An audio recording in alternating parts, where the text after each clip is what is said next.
Donc, bonjour à tous. Là, je vois que nous avons déjà des participants de connectés. Donc, ce webinaire va aborder 3 grands points. En fait, ça va être démarrer votre projet. Donc, ça va être quelques conseils pour les préparatifs pour réaliser un MOOC. Ensuite, on va rentrer en démonstration sur la plateforme pour voir comment créer vos modules, en fait, avec ajouter les contenus de votre formation. Et ensuite, créer votre MOOC et d'y créer aussi un certain dynamisme avec éventuellement du collaboratif. Donc, on va commencer déjà par des petites 3 questions. Vous répondez par 1, 2 ou 3 simplement pour, si vous avez déjà suivi un MOOC, collaboré à la création d'un MOOC ou conçu un MOOC déjà tout seul. Donc ça m'intéresse de savoir si vous avez déjà eu Laure, déjà 1, d'accord. D'autres parmi vous?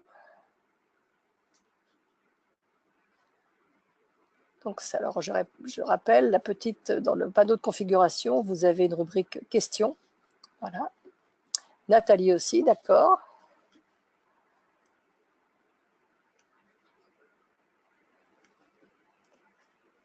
Là aussi. Marina a collaboré à la création d'un MOOC, très bien. Oui, là, c'est déjà une pratique, c'est intéressant. D'accord. Et Anthony, aucun des 3. Donc pour Anthony, c'est une découverte. OK.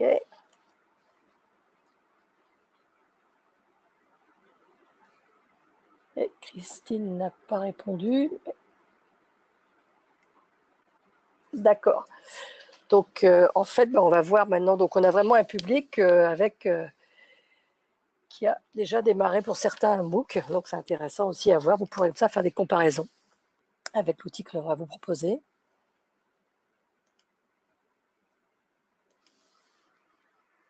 Alors on va commencer déjà par quelques définitions pour qu'on ait bien tous en tête les bonnes informations. Donc, en fait, un MOOC, alors je vous ai mis les traductions ici sur la gauche de l'écran, qui est un Massive Open Online Course, qui veut dire, c'est massif, ça veut être, c'est volumineux, on peut atteindre des milliers de participants sur un MOOC. Ils sont open, ça veut dire qu'ils sont ouverts et gratuits, en principe, puisque on verra aussi qu'en mettant maintenant de la certification, on peut avoir un coût sur un MOOC qui peut aller de 40 à 250 €, ou même des fois 400, 500 quand on parle de certification professionnelle. C'est quelque chose qui se met en place. Et pourquoi j'ai ajouté CLOM, c'est parce que c'est son nom francisé en fait par nos amis canadiens. Donc ça veut dire la même chose, ça serait la version française, mais tout le monde utilise quand même MOOC. Donc ici, le MOOC, en fait, hop, je reprends ici. Ici, et alors, il y a une contrainte particulière, le MOOC, c'est qu'en fait, oui, il est gratuit, mais la seule contrainte qu'il y a à avoir, c'est d'avoir un accès à Internet. Donc, c'est vraiment l'avantage pour cette solution, c'est vraiment d'être en ligne. Le SPOC, lui, qui est un small private online course. Small, ça veut dire plus petit. On n'est plus dans les 500 000, on va être grand maximum 50 personnes en moyenne. C'est vraiment quelque chose qui se passe à titre privé. Donc, un petit groupe, c'est privé, c'est défini, ça reste en ligne, c'est de la formation. Et donc, c'est une solution qui est beaucoup utilisée par les entreprises, en fait. Donc, il est restreint et l'accompagnement pédagogique qui est plus intense. Très souvent, dans des SPOC, on y ajoute un tutorat, un petit peu sur ce qui était reproché dans les MOOC, c'est qu'il n'y avait pas de tutorat, qu'il n'y avait pas d'accompagnement de lien direct avec le formateur. Donc, le SPOC a été une évolution c'est des gens qui étaient trop nombreux, qui ne se connaissaient pas, ils ne se parlaient pas. Enfin, il y avait beaucoup de lassitude et les gens quittaient le MOOC. Et en fait, ils rentraient dans cette solution qui était un SPOC, en fait, pour répondre en remettant de l'humain dessus. On va voir ça un petit peu plus loin. Et donc, le MOOC, c'est pour revenir dessus, quand même, on y trouve. Donc, qu'est-ce qu'on retrouve comme format de vidéo, comme support standard sur tous ces applications, ces possibilités? C'est qu'on va y trouver aussi bien de la vidéo que des documents PowerPoint, des animations, des cours rédigés, des exercices et des espaces d'échange collaboratifs. Toute cette partie-là, en fait, est intégrée dans les modèles que je vous présente actuellement à l'écran. Donc, un autre modèle est apparu, c'est le Cook. Alors, le Cook, lui, il est vraiment dédié à l'entreprise. C'est les formations en ligne destinées aux salariés de l'entreprise. Donc, on parle toujours de la même chose, hein, c'est la même création, la même nature de création. Simplement, c'est son terme après, c'est pour son objectif que l'on change un peu la terminologie. Et puis les petits derniers qui sont apparus, donc je vais vous parler des XMOOC qui sont en fait, alors c'est pas quelque chose qui marche très très bien, mais il a le mérite d'exister quand même pour commencer la transition numérique. C'est le modèle classique de la salle de classe où le formateur est filmé, il dispense son cours en ligne et il est diffusé. Donc avec les avantages et les inconvénients que ça peut avoir, l'avantage c'est que si on ne peut pas être présent, on peut récupérer le cours, mais l'inconvénient c'est qu'il y a une grande lassitude qui peut être ressentie par l'apprenant. Donc ce n'est pas vraiment une préconisation, c'est quand même un peu quelque chose dans l'urgence, on veut rattraper quelque chose, un cours qui a eu des problèmes divers, et donc du coup on l'a filmé pour pouvoir en faire bénéficier le plus de personnes. Mais ça demande quand même derrière un travail de montage, à mon sens. Et le CMOOC, alors le CMOOC, c'est vraiment le participant peut devenir enseignant, c'est-à-dire qu'on en arrive vraiment sur le modèle collaboratif. Et le modèle collaboratif sur ça, ça veut dire qu'on peut aussi bien donner la parole à des apprenants qui sont dedans. Et donc, ça permet chacun peut apporter sa pierre à l'édifice et peut faire une contribution. Et on parle aussi de connectivisme à ce moment-là. Si vous avez des questions en parallèle, n'hésitez pas à les poser. Je regarde très régulièrement mon écran.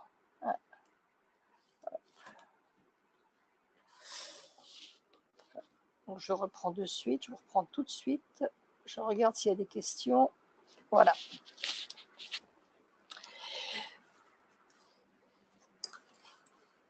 Alors ensuite, on va arriver encore à une autre définition parce qu'il y avait besoin pour on parle un peu de la même chose pour que derrière, ça ne soit pas trop complexe à assimiler. C'était donner d'autres définitions de modalités pédagogiques adaptées au distanciel. On parle de blended learning, on parle de full web, de social learning et de rapid learning. Donc le blended learning, c'est un mode d'apprentissage mixte qui mélange du présentiel et du distanciel. Tout à l'heure, je vous ai parlé du SPOC. Le SPOC peut tout à fait être très souvent dispensé en blended learning, c'est-à-dire qu'il y a une partie qui est faite en présentiel, une partie à distance. La partie à distance, très souvent, c'est la partie théorique, un petit peu, ça permet d'avoir un groupe homogène.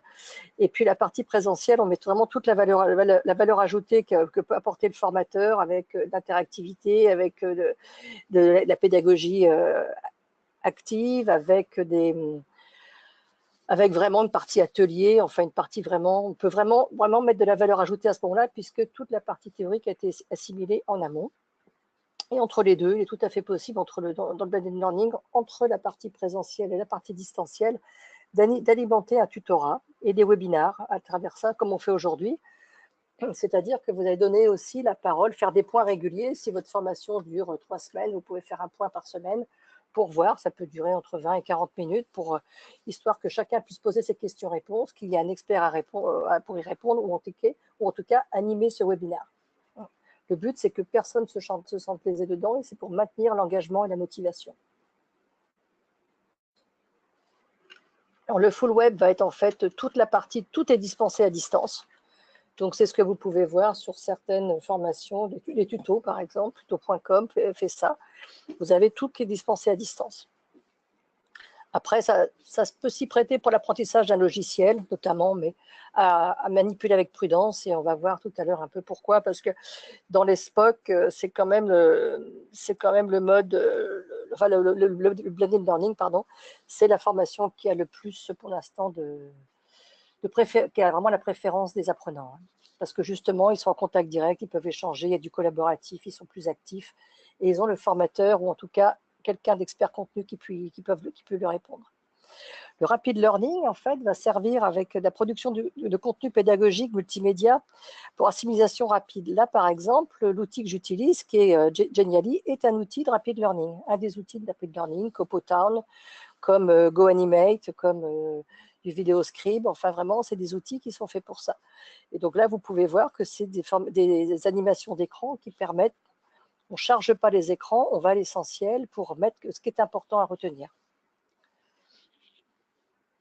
Et puis donc le social learning qu'on a vu tout à l'heure avec le XMOOC, qui permettait de mettre du collaboratif, là c'en est un aussi, qu'on continue aussi à s'orienter vers vraiment du collaboratif, puisque le but c'est de partager, de construire et de collaborer ensemble. Et vous verrez que sur MySkillCamp, il y a des possibilités de social learning sur la plateforme. Alors, où sont les MOOC? Où peut-on les trouver? Parce que là, c'est un peu, là, vous allez créer le vôtre, vous envisagez de créer un MOOC. Et à partir de cette création, est-ce qu'il y en a parmi vous qui ont un projet rapide à créer un MOOC? Ça m'intéresserait de le savoir. Répondez-moi juste par oui ou par non. Et ça m'intéresserait de savoir s'il y en a qui ont des projets d'ici 6 mois, 1 an. Hein. Voilà, on va vous laisser le temps.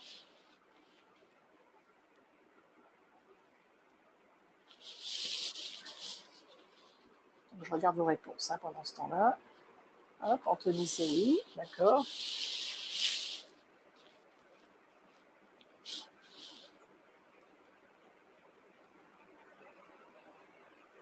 Je vous laisse encore un petit peu de temps pour répondre. Alors, sans faire un MOOC, ça peut être une formation en ligne. Hein. Après, prévoir de faire une formation à distance, qu'elle soit payante. Hein. On n'en parle pas sur du gratuit.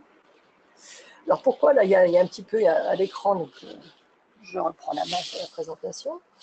Pourquoi sur l'écran, il y a $1? C'est parce que je parlais tout à l'heure que les formations peuvent être payantes avec la certification.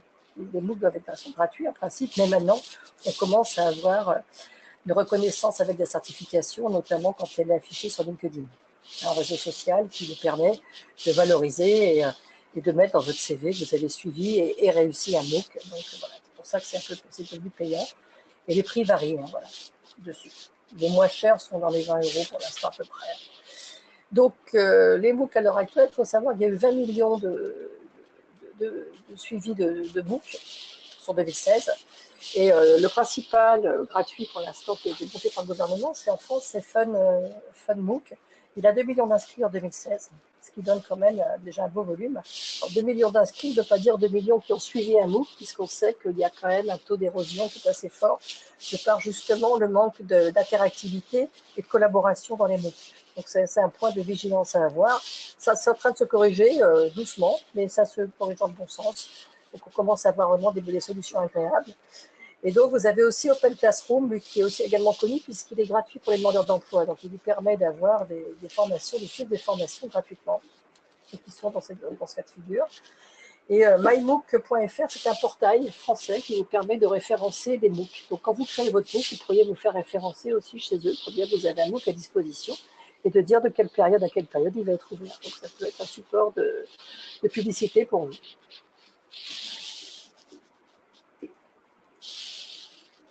Donc je passe à l'écran suivant.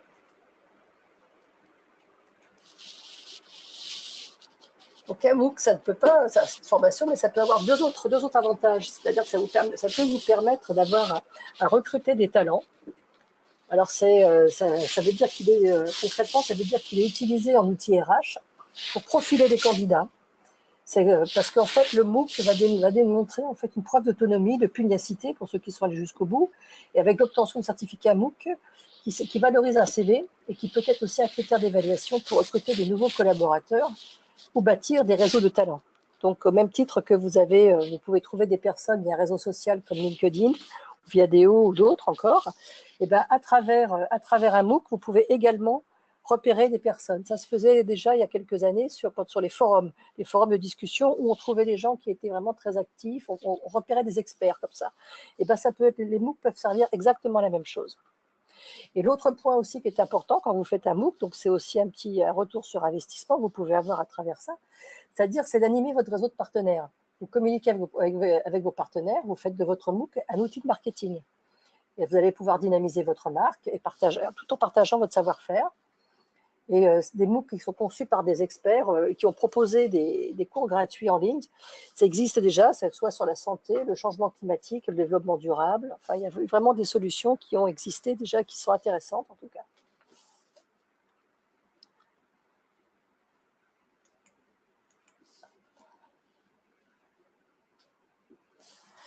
Alors, les conditions de réussite, là, on va commencer à aborder vraiment là, on quitte l'introduction pour arriver vraiment dans comment bien démarrer son MOOC et pour bien cibler en fait ce qu'on a besoin pour ensuite vous soyez à l'aise sur sur la plateforme. Donc, les conditions de réussite, en fait, il y en a 4, mais je dirais, enfin, il y en a 5 en fait, parce qu'il y en a une qui est cachée derrière, un petit peu comme ça. Mais ça va être déjà de l'analyse de votre public, de votre cible. Alors, l'analyse du public, ça veut dire quoi? Ça veut dire quel est le profil des gens que vous allez former. c'est pour une entreprise, quels sont les postes ciblés dans l'entreprise de la formation? Quelle est aussi l'expérience déjà des apprenants sur le domaine que vous abordez? Est-ce qu'ils sont débutants, confirmés, experts? Puis à repérer aussi quel est le niveau de motivation des apprenants. Parce que ce n'est pas parce qu'ils sont experts qu'ils sont démotivés, et ce n'est pas parce qu'ils sont débutants qu'ils ne le sont pas. Donc à partir de là, repérez bien pour justement, on va passer après sur la qualité des contenus pour dynamiser vos contenus pour cela. Il y a aussi à prendre en compte dans l'analyse de votre cible les conditions techniques. Ça va être le matériel informatique et les logiciels qui sont à disposition. Est-ce qu'ils sont vraiment connectés depuis leur bureau, depuis chez eux? Est-ce que la connexion Internet est correcte? Est-ce que moi j'ai eu le cas par exemple sur une formation sur un SPOC qui était en lien avec le Maroc et d'avoir des utilisateurs en difficulté là-bas de par c'est en Tunisie, de par la mauvaise qualité de la connexion Internet qui était pour des raisons de sécurité gouvernementale qui étaient très limitées. Donc voilà, vous pouvez être confronté à des problèmes de ce type. Donc essayez de les identifier avant. Ce n'est pas toujours évident, mais le mieux c'est de le faire avant. Et puis repérez aussi si vos apprenants vont être à l'aise avec l'outil informatique et quelles personnes ou outils à disposition éventuellement ils ont pour les aider en interne avant. Là, quand on est sur un MOOC, on est grand public, mais vous pouvez très bien, parce que maintenant les entreprises appellent ça aussi un MOOC en entreprise, enfin c'est un peu un abus de langage, mais ça peut être ce cas de figure, en tout cas dans tout ce que je vous ai présenté, MOOC, SPOC, Xcook, tout ça, c'est à prendre en compte. Et il y a aussi une gestion des contraintes aussi qui est importante, ça va être combien de temps vos apprenants peuvent-ils consacrer à vos modules. En cas pratique maintenant, on va voir après qui est aussi dans la qualité, on va voir juste maintenant comment dans la qualité de vos modules, qu'est-ce qu'il faut faire pour qu'ils soient vraiment, pour garder la motivation de vos participants. Mais c'est important aussi de savoir s'ils ont des contraintes par rapport à où ils se forment, s'ils n'ont qu'une salle informatique à disposition pendant l'heure du déjeuner, il faut penser qu'il faut qu'ils aient le temps de déjeuner, et puis qu'ils aient des modules courts en fait pour pouvoir y revenir plusieurs fois, et puis laisser la place à d'autres. Enfin, vous avez peut-être des contraintes techniques à gérer. Et l'autre point en fait à prendre aussi, c'est maintenant, ça va être aussi de ne pas dépasser des séquences de formation qui ne dépassent pas en fait les 10 minutes. Alors pourquoi les 10 minutes? Parce que ça correspond au temps de concentration de notre cerveau. Au bout de 10 minutes, il faut qu'on le réactive. Alors on va le réactiver avec un quiz, on peut le réactiver avec une vidéo, on peut le réactiver avec un exercice pédagogique autre, mais il faut le réactiver pour réactiver la concentration. Et c'est vraiment un point qui est important à cela. Et 10 minutes, vous verrez qu'avec des outils de rapid learning, et puis quand vous aurez bien structuré votre formation, votre programme, en fait, vous pouvez tout à fait y arriver. Hein. Ce n'est pas démesuré. Mieux vaut séquencer et découper en 3 fois 10 minutes que 30 minutes de formation, parce qu'on sait qu'il y a un décrochage qui va se faire, une lassitude, et on a beau avoir des outils qui nous repointent pour pouvoir recharger, revenir à l'endroit où on était resté, c'est quand même pas si évident que ça. Et donc, ce qui est important aussi à retenir dedans, c'est aussi de varier les modes de diffusion, en passant de la vidéo, la photo, une animation, un quiz simple, un QCM avec un choix multiple, des activités. Enfin, vous allez voir qu'on peut faire tout ça avec une plateforme. Et parce que sinon, en fait, il va trouver rapidement le parcours de formation inutile et continuera pas son apprentissage. Il va décrocher. Même si les modules suivants peuvent être aussi enrichissants, en fait, avec des apports. Vraiment, il faut que ça soit, dès le début, il faut qu'il apprenne quelque chose. Et en fait, ce qu'il faut retenir, c'est que le public, il faut qu'il ait appris au moins 1 à 2 choses à chaque fois dans son module. Donc, n'hésitez pas à vous poser ces questions-là en amont pour en fait garder la motivation et l'engagement de l'apprenant. C'est ce qui est le plus difficile en fait sur les formations à distance, c'est l'engagement et la motivation, parce que là, on n'est pas à la place de l'apprenant, on ne le voit pas. Et quand il se connecte, on n'est pas forcément avec lui, puisque l'avantage d'une plateforme, c'est d'être accessible 24 heures sur 24, 7 jours sur 7, ce qui n'est pas notre cas. Voilà. Donc là, maintenant, on va aborder un peu le problème de qualité maintenant, parce que là, on sait qu'un contenu doit faire 10 minutes, grand maximum. En rapid learning, pour vous donner une indication, c'est entre 2 et 5 minutes que ça se passe. Alors, il y en a qui font des flash opérations comme ça, où c'est vraiment en 1 minute, en 2 minutes. Je ne sais pas, je ne suis pas convaincue de cette formation, en dehors de faire des flashcards pour faire de la mémorisation, pour faire des rappels, pour intéresser en fait sur la formation, pour revenir plusieurs fois, pour ancrer vraiment le concept à aborder. Voilà.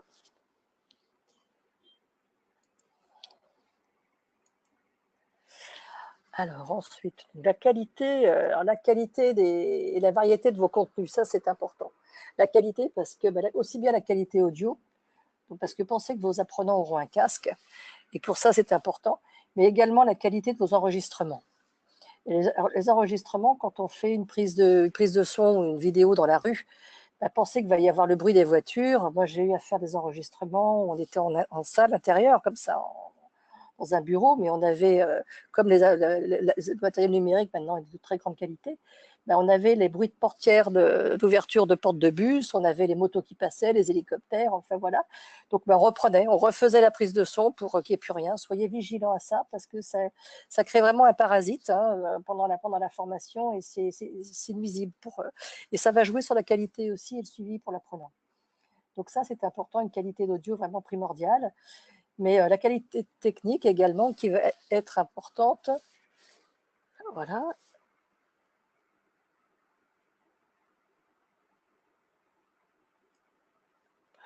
Je redescends ici, excusez-moi. La qualité technique aussi qui va être importante, c'est-à-dire que on va vous demander en fait que tous vos contenus soient développés, qu'ils soient multi-supports. Donc on les entend en responsive, maintenant c'est ce qu'on va dire. C'est qu'aussi bien vous soyez sur PC, sur tablette, sur smartphone, en fait l'ergonomie va être importante et adaptée à chaque support puisque le smartphone commence à être vraiment utilisé en formation. Donc n'hésitez pas par rapport à cela à vraiment vous connecter et à simuler, en fait, à tester aussi le rendu que ça peut donner sur les différents supports.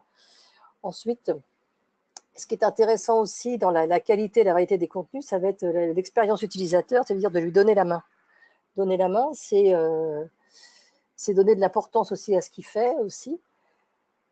Et donc, je parlais tout à l'heure de collaboratif, c'est quelque chose aussi où vous pouvez, dans la variété de vos contenus, envisager du collaboratif. Donner la main, on le verra sur la plateforme dans pas longtemps, on va démarrer dans pas longtemps.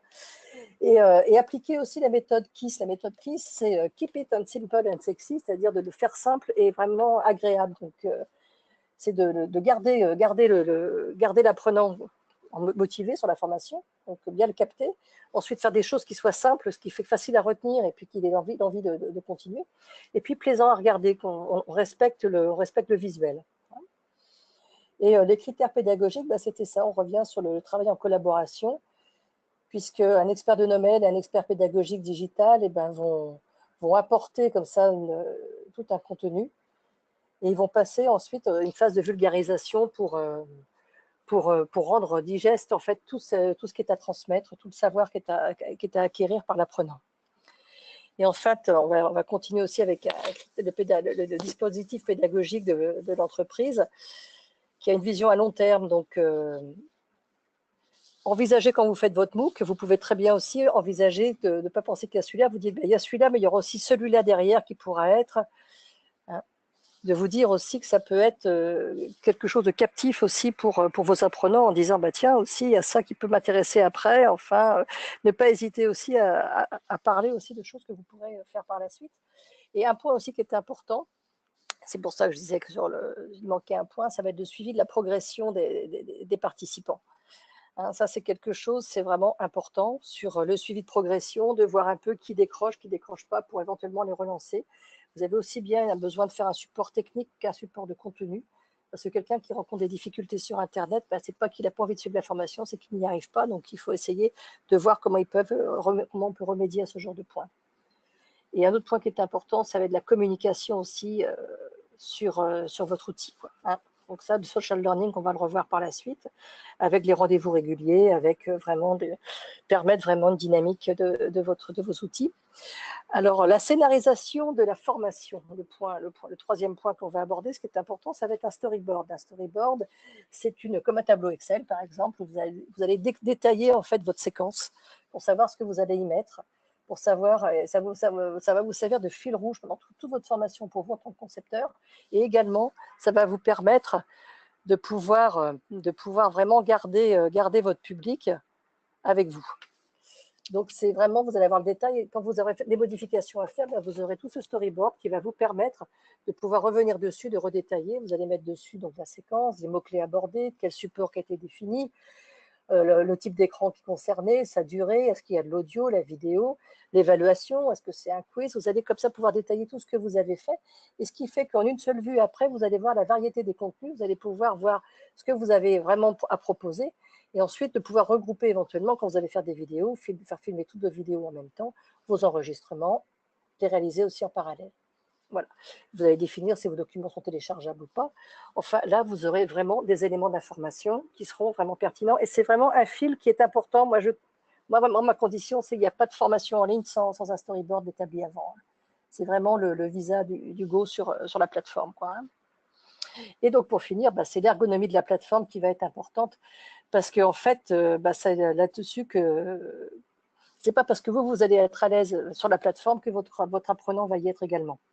Donc, une ergonomie mal étudiée, c'est vraiment un facteur qui fait que l'apprenant ne va pas suivre derrière. Hein, donc, choisissez bien la plateforme comme outil de conception de modules dans vos modules. Et avec ça c'est important aussi de voir que les gens s'y sentent bien. Faites vos feedbacks sur ça. Et donc, là, maintenant, je vais vous proposer qu'on aille directement dessus. Ça y est, on va partir sur MySkillCamp. On va commencer dessus. Mais avant d'y aborder, est-ce que vous avez des questions aussi bien techniques que de formation pour que Xavier et moi puissions vous y répondre en parallèle?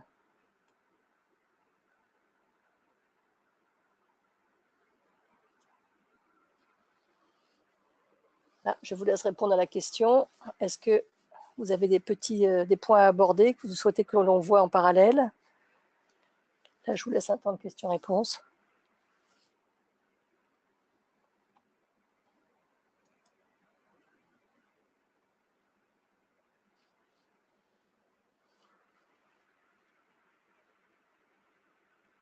Non?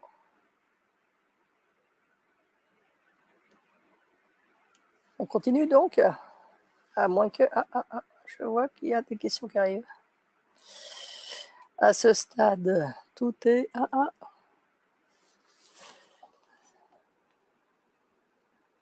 Je lis vos questions. À ce stade, tout est clair. Et donc, juste un rappel sur le storyboard. Donc le storyboard, ça va être un outil qui va vous permettre, alors moi je vous conseille de le faire en Excel, mais vous pouvez aussi vous appuyer sur la méthode ADDIE, A-D-D-I-E, qui sert en fait à structurer les modules de formation, et donc de créer votre storyline. C'est vraiment votre document de référence, quoi. Ça va être vraiment, vous savez comment on fait un storyboard comment on fait un storyboard pour le cinéma, où on va séquencer, on va dire voilà, j'ai tel plan, je le fais en extérieur, je fais tel type de plan, c'est tel acteur, je prévois de faire une séquence de 3 minutes. On fait la même chose pour une formation. Simplement, on n'aura pas les mêmes contenus parce que la vidéo, on aura fait le storyboard de la vidéo avant, et là, on fera le storyboard de la formation qui, lui, va détailler un peu tout ce qu'on va y mettre. Donc, vous avez votre module, votre parcours de formation qui est séquencé par module. Et dans votre module, vous allez avoir des séquences de formation. Et pour chaque séquence, si vous voulez qu'elle fasse que 10 minutes, il faut avoir repéré un peu ce que vous allez y mettre dedans. Et 10 minutes, c'est une activité. Donc, vous pouvez très bien avoir votre module, par exemple, sur la formation 1, votre séquence 1, votre séquence 2, séquence 3, qui concerne toujours le module 1. Et là, au lieu d'avoir 30 minutes de séquence, vous allez en avoir 3.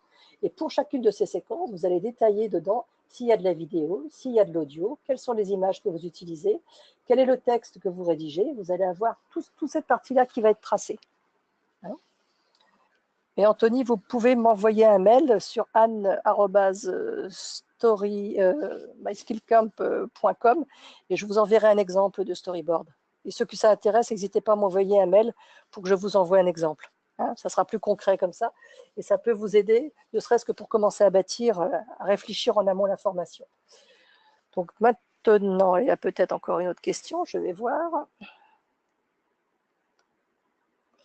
Serait-il possible d'avoir tous les éléments de la formation? En principe, les éléments sont filmés. Le webinaire est enregistré et vous les aurez sur la chaîne YouTube de MySkillCamp.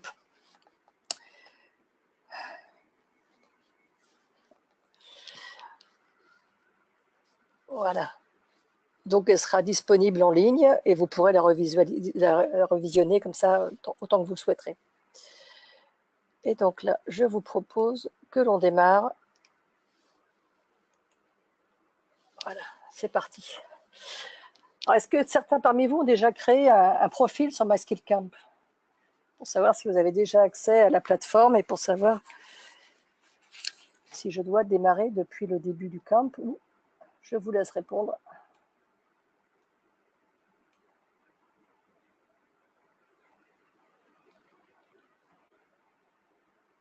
Je vous laisse répondre à cette question-là le temps que... Non, pas de profil créé, d'accord. Alors, en fait, ce qui se passe, c'est quand vous arrivez sur MySkillCamp, vous avez comme ça un environnement. J'essaie de baisser, voilà, ici. J'essaie de baisser les questions pour pouvoir à l'écran, voilà. Donc ici, vous allez rentrer dans un environnement, vous avez des camps. Les camps, c'est votre environnement de travail. Et donc là, ici, par exemple, j'en ai plusieurs. Là, vous voyez mon écran peut-être. Non, je ne pense pas que vous voyez mon écran. Ici, celui-là, ici, voilà, ici, il est bien. Parce que c'est mon panneau de configuration GoToWebinar que je promène. Donc là, ici, j'en ai un sur le BIM, j'en ai un ici en test pour vous montrer un peu ce que ça va donner. Hop, ici, et là, j'en ai d'autres qui concernent en fait des différents univers sur lesquels je travaille. Donc, vous avez un camp par univers ou par entreprise, et éventuellement, vous pouvez avoir l'entreprise qui a l'accès à MySkillCamp et les différents après services. Donc, ça peut être le service formation, ça peut être le service RH, ça peut être le service informatique ou finance qui a besoin d'avoir des modules à dispenser et on leur crée directement un espace de travail comme cela. Donc là, ici, quand vous allez vous connecter, vous allez avoir ce message de bienvenue sur MySkillCamp.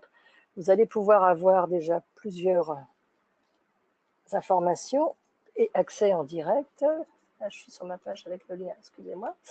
Si je perds mon ascenseur, c'est pas bon. Voilà, ici, j'arrive. Voilà, ici, voilà ce que vous allez avoir déjà. Vous vous connectez. Avec ici, vous avez, si vous le savez peut-être pas, mais sur MySkillCamp, il est possible que vous vendiez les formations, d'acheter des formations en ligne, mais également de vendre vos formations que vous aurez développées, vos modules. Et c'est dans l'espace du marketplace. Donc, n'hésitez pas à regarder comment cela se passe dessus pour pouvoir voir vraiment. On donne un exemple, là déjà, ce sera plus simple. Hop, ici, voilà, vous avez des formations déjà existantes. Oula, pardon.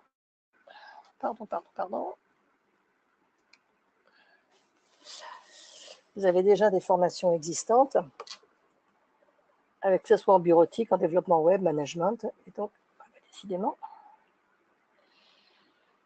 excusez-moi.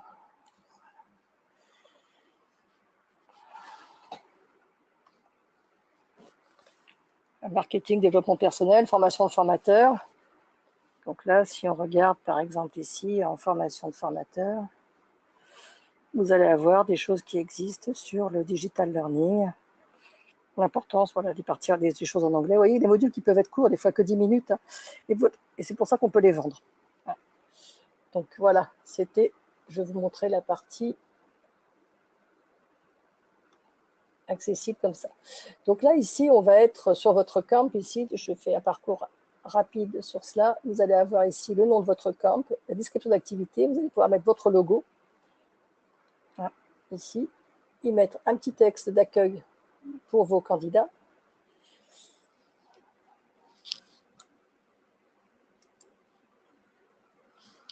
Hein, voilà. Et donc, vous validez et votre camp est créé. Donc là, maintenant, on vient directement sur le studio. Donc le studio, c'est toute la partie qui va vous permettre de créer vos modules. Vos modules ici, vous voyez ici la partie, donc créer. Dans la création ici, je peux créer un dossier, c'est-à-dire un espace dans lequel je vais pouvoir stocker tous les documents qui concernent une formation précise pour pouvoir mieux les ranger. Là, vous voyez à l'écran, c'est un peu encore en désordre pour l'instant. Je dois m'y mettre, je ne l'ai pas fait. Voilà. Si vous créez un module et un parcours de formation, donc tout à l'heure, je vous rappelle, le parcours de formation, ça va être tout le MOOC en question. Le module va être des parties de votre MOOC et dans votre module, vous aurez des séquences. Donc là, on va les créer donc un module de formation. Donc là, ici, vous avez le nom. Alors, on va le play 1, module 1. Ici, je choisis sa langue, ça va être en français.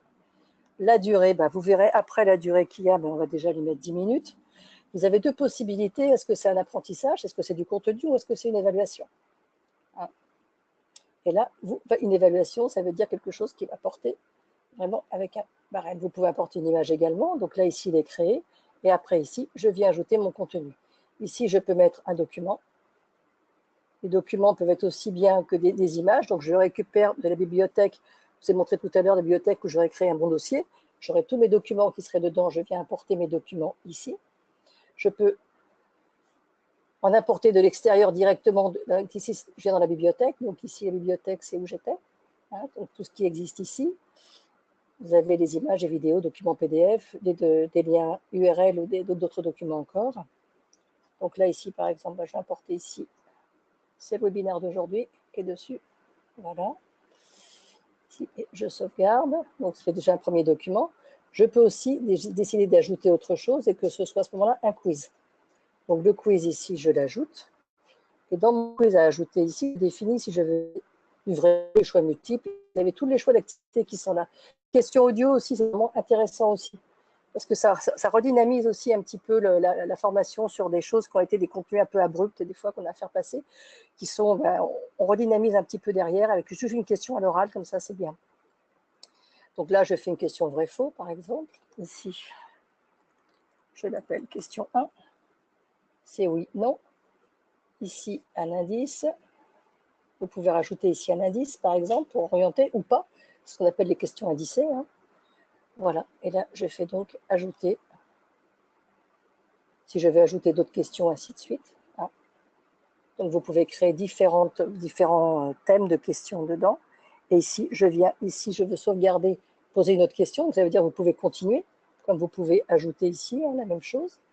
Et ici, je sauvegarde et je publie. Voilà. Donc là, j'ai déjà un premier contenu de module ici.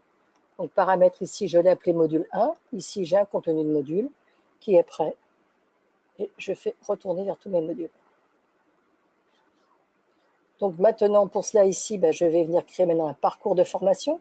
Ici, alors pourquoi SCORM ici? C'est parce que c'est un format de formation où vous pouvez très bien importer un module externe qui aurait été réalisé par un outil tel que Storyline d'Articulate ou bien Captivate d'Adobe.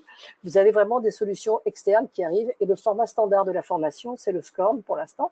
Et donc, vous pouvez apporter ça à SCORM. La seule différence qu'il y aura avec des modules que vous aurez fait et le SCORM, vous aurez beaucoup moins de finesse dans les statistiques que d'analyse derrière. Donc là, oula, ça se balade. Ici. Hop. C'est pas mis dedans.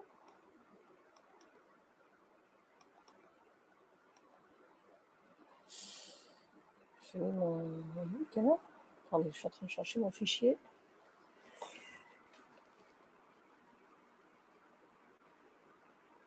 Ah non, il est là, celui-là. Voilà. Et donc maintenant, je vais aller créer mon parcours de formation. Je vais donc aller intégrer mon MOOC dessus. Donc ajouter un titre de la formation, créer mon premier MOOC. Prérequis, il n'y en a aucun, puisque le but c'est vraiment d'être débutant. La langue, je vais choisir français. Ici le public, tout public. Voilà, pas restrictif. Ici, je vais donc ici donner une description rapide. Donc, les premiers tests, là, c'est histoire de mettre quelque chose. Hein. Là, ici, hop. Même là, c'est, voilà. Donc, mes premiers tests. Ici, vous pouvez faire une délimitation plus courte encore. Une description plus courte. Je passe au suivant. Là, ici, vous pouvez très bien décider que vous travaillez en collaboration avec un autre formateur. Donc là, par exemple, je vais ajouter Nathalie, par exemple, ici, voilà, qui pourra collaborer en même temps à la conception de ce MOOC. Ici, et j'arrive donc au contenu de la formation, étape 1. Donc ça peut être étape 1, mais qu'on voit aussi actuellement, ce qu'on voit marqué, c'est semaine 1, par exemple. Si vous avez défini votre temporalité, eh bien, il moufle aujourd'hui. Semaine 1, tac, voilà. Et on va venir ici ajouter les opérations qu'on a mis, le contenu qu'on veut mettre dedans. Donc ici, je vais ajouter un module. Il vient me dire ce que j'ai. J'ai le MOOC 1 que j'ai créé tout à l'heure. Je l'ajoute ici. Je pourrais très bien ici décider de venir ajouter autre chose. Donc là, on peut venir ajouter Vous pouvez avoir un projet avec un document à rédiger pour certains. Donc, vous pouvez très bien poser en activité pédagogique un exercice à réaliser, une étude de cas. Ça peut être, par exemple, en architecture, remettre un projet avec un calcul de plan ou en tout cas une orientation. Ça peut être un exercice de maths, ça peut être, voilà, vous pouvez vraiment faire beaucoup de choses. Ensuite, ici, vous avez la nouvelle discussion, c'est-à-dire de créer un espace de discussion spécifique sur cette semaine. Donc ça, on le voit notamment sur des MOOC, par exemple. Moi, j'ai suivi un MOOC récemment sur les sciences cognitives, et il y avait chaque semaine un sous-forum comme ça qui se faisait pour pouvoir discuter. Là, vous pouvez donc ajouter un événement présentiel, c'est-à-dire que vous avez prévu une séance de recrutement, style meet-up ou autre, pour dire, bon, on se retrouve à un endroit, c'est pas forcément dans une salle de réunion, ça peut être un rendez-vous extérieur. Et ici, la visioconférence, et si vous voulez faire un tutorat, un webinaire, comme on fait actuellement, vous pourrez ajouter un lien. Donc ici, je vous dis, vous avez le titre de l'événement, vous complétez, vous mettez tous les détails qu'il vous faut, que ce soit ici les compléments d'information, le jour, la date de fin, la langue, les sièges disponibles sur un webinaire, c'est plus rare, et l'URL de la visioconférence.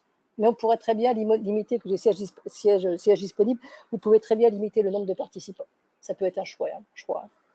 Donc ici, et l'URL, vous viendrez copier-coller ici l'URL de l'adresse Internet que vous avez, le lien que vous aviez dans votre mail GoToWebinar pour vous connecter aujourd'hui. C'est ce lien-là que vous copieriez ici. Voilà. Donc là, c'était sur la partie animation. Je remonte, voilà. Donc ici, je viens ici ajouter, je vais ajouter autre chose avec une nouvelle discussion et forum 1.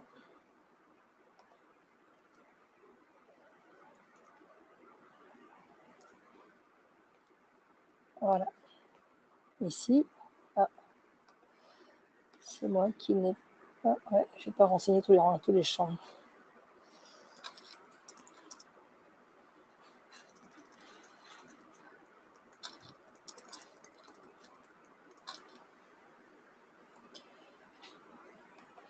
Alors, la participation peut tout à fait être la participation peut être aussi un mode d'évaluation aussi. Votre participation à un forum déclenche aussi une partie de l'évaluation de la formation au global. Voilà, donc là j'ai la semaine 1. Ici, je pourrais très bien créer donc une nouvelle étape. Et ici, donc la semaine 2. On ferait exactement la même chose. Donc, vous voyez que ça va vite. C'est vraiment quelque chose, un outil qui est simple et rapide, très ergonomique également dessus, et qui est simple pour créer vos modules. La partie la plus complexe qui reste à faire, c'est créer ces modules, en fait. Voilà, donc là, vous allez définir ici si vous voulez une certification ou pas. Donc, si une attestation de formation, c'est assez standard, ça ici. Et donc là, ici, vous allez pouvoir définir, voilà, ce qui va être à créer. Vous avez des éléments qui s'affichent à l'écran pour voir ce que vous avez à répondre. Ce que vous avez en fait à renseigner pour pouvoir ensuite ce soit affiché sur la formation, sur l'attestation. Et ici, pareil pour une certification, si vous souhaitez le faire. Et alors là, ici, la validité est importante parce que vous avez des stages de certification qui ont en fait qu'une validité de 3 ans, 4 ans. Voilà. Et donc, en fait, du coup, ça donne ça sera daté et ça sera précisé sur le certificat. Et on arrive ensuite à la dernière étape qui va être publier le parcours. Donc, créer mon premier MOOC, et je publie. Voilà. Alors, on vous demande deux choix. Ça veut dire soit vous le publiez pour pouvoir le tester, voir un peu comment il est, et soit vous le publiez dans le marketplace. Donc là, MySkillCamp vous donne le choix sur deux solutions. Donc là, pour l'instant, je vais le mettre là parce que c'est pas... Voilà, et il va me demander où je l'active. Et je vais lui dire que je veux le mettre ici dans quel camp je veux l'afficher. Voilà. Choisissez la disponibilité. Voilà. Ici. Voilà. Il est dans BIM. Voilà. choisissez la disponibilité, diffusion gratuitement. Là, vous pouvez définir. Et là, ici, vous pouvez tout à fait paramétrer aussi le suivi de votre parcours. C'est simple, vous répondez à des questions et le système va le faire pour vous, quoi. Et là, vous arrivez au résumé de la présentation et publier dans le camp. C'est fait. Et vous êtes félicité pour l'avoir fait. Donc maintenant, je vais aller voir dans mon camp où il est. Ici, créer mon premier parcours. Donc, j'ai dit que j'avais publié dans mon environnement BIM.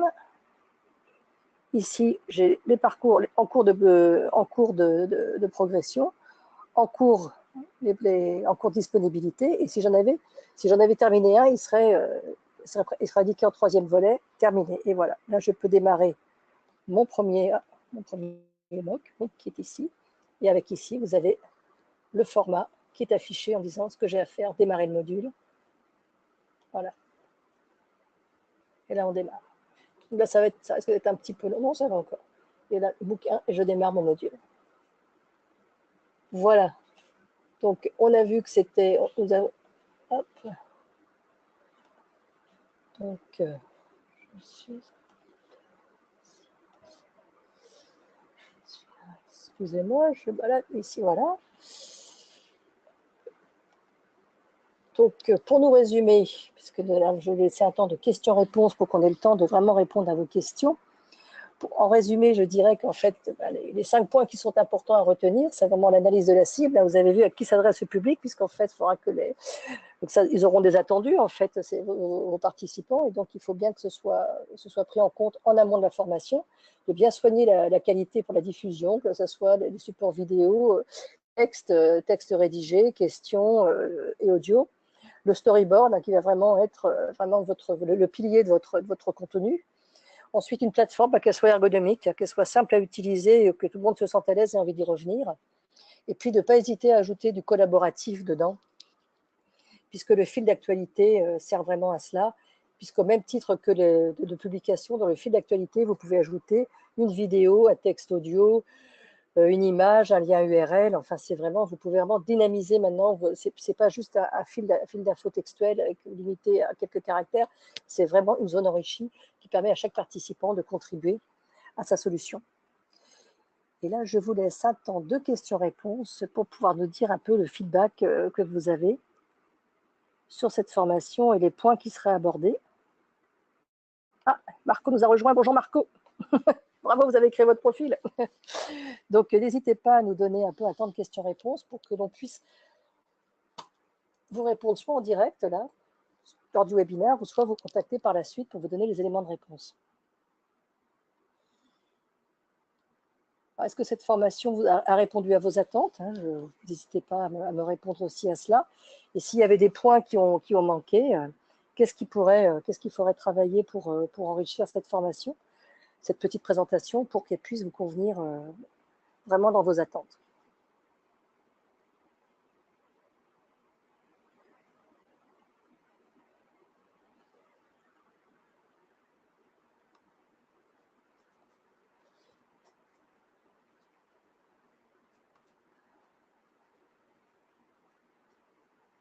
Alors, je vois que vous êtes intéressé par un modèle pour le storyboard. Donc, effectivement, Christine, vous êtes plusieurs à le demander. Donc là, ce que je vais faire, je vais demander à Xavier, je vais communiquer à Xavier qui vous communiquera, qui vous transmettra, parce que lui, il a la liste des participants, qui vous transmettra ce document à titre d'exemple, vraiment pour voir ce que ça représente. Hein.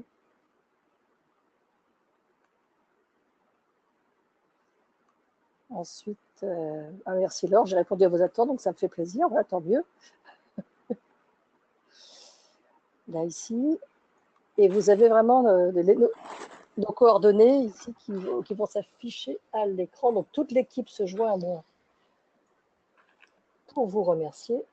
C'est toute l'équipe de Maskilcamp. Vous avez contact et n'hésitez pas à nous adresser vos questions éventuelles. Et puis moi, c'est pas contact, c'est anne@maskilcamp.com, et je peux aussi vous répondre sur des points que vous auriez à voir. Donc, je continue à regarder la liste des questions. Oui, Xavier? C'est juste pour dire que je ferai un article de blog avec la vidéo, ta présentation, Ouais. et un storyboard à télécharger, enfin 1 ou 2 exemples de storyboard à télécharger, comme ça. Très bien, voilà. Et Voilà, j'enverrai le lien à tout le monde. voilà, c'est parfait. Merci Xavier. Donc, est-ce qu'il y a d'autres questions qui seront à venir? C'est vrai que le storyboard, c'est quelque chose d'un point important et c'est vrai que moi, je ne démarre pas sans. Hein. D'abord, c'est un gain de temps. Ça peut paraître une contrainte, mais c'est vraiment un gain de temps. Et puis d'avoir cette vue globale qui vous permet de voir un peu tout ce qu'il y a et puis des fois de vous rappeler, ah bah oui, c'est à tel endroit que j'ai mis ça, parce que sinon, il faut aller consulter tous les modules. Donc, c'est un gain de temps après et vraiment, après, l'essayer, c'est l'adopter. Je peux vraiment vous dire que ça.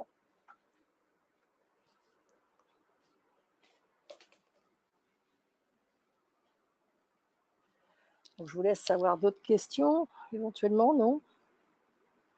Pas d'autres? Alors, est-ce que, très clair. Ah, Christine aurait souhaité une petite prise en main. Ah, d'accord. Bien, Christine, moi, je vous... Alors, attendez, Christine, est-ce que vous voulez que je vous donne la parole, par contre? Parce que la prise en main sur la plateforme... Est-ce que vous avez créé, alors Christine, est-ce que vous avez créé un accès sur MySkillCamp? Et si ce n'est pas le cas, je vous invite à le faire. Et aussi, soit à m'inviter, soit à inviter un membre d'équipe de MySkillCamp pour vous accompagner. On peut tout à fait faire ça aussi, comme ça, en prise en main, pour vous aider si cette prise en main, si la présentation n'a pas été suffisamment rassurante, j'irai entre guillemets pour cela. Et donc, on peut vous aider à vous piloter comme ça pendant un quart d'heure pour regarder ça ensemble. Il n'y a vraiment aucun souci. Alors, juste une petite dernière question par pure curiosité, c'est est-ce que ça vous donne, est-ce que vous êtes rassuré maintenant et que vous avez envie de démarrer sur un MOOC en tout cas, une fois que vous aurez reçu le storyboard, j'entends bien, un exemple de storyboard, mais est-ce que vous avez envie de démarrer sur maintenant pour vous vous sentez plus à l'aise pour partir sur un MOOC, un SPOC ou un Cook, hein, voilà. Répondez juste par oui, hein, oui, pardon. Hein. Toujours dans la petite zone question.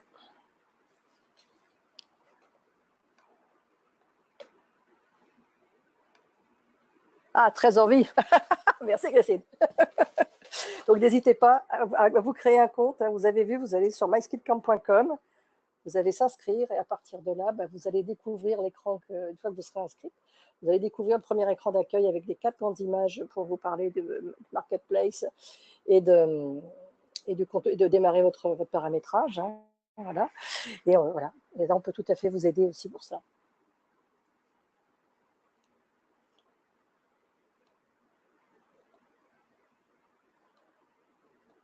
Ah.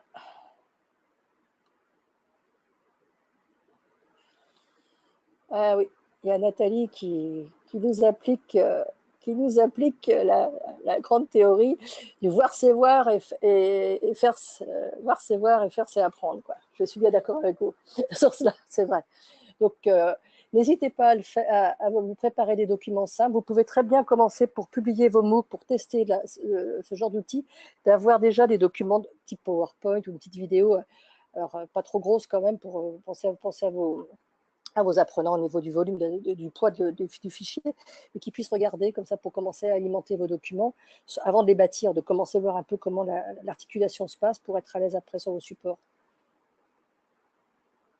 Et je vous invite vraiment à vous connecter sur cet outil parce que c'est vraiment agréable, en tout cas, de travailler dessus, et les retours aussi des apprenants sont aussi très agréables.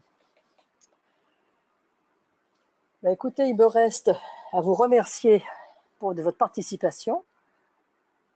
C'était vraiment un plaisir de vous accompagner. Et donc,